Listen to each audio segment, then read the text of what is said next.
ka. Yeah. Lakas na kasama ko. Okay.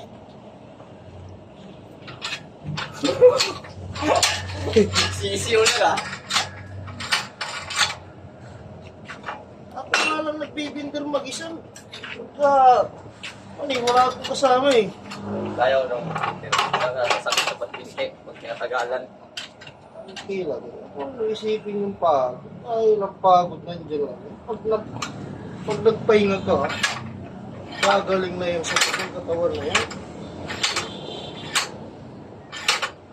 Tignan mo si Bustuyo.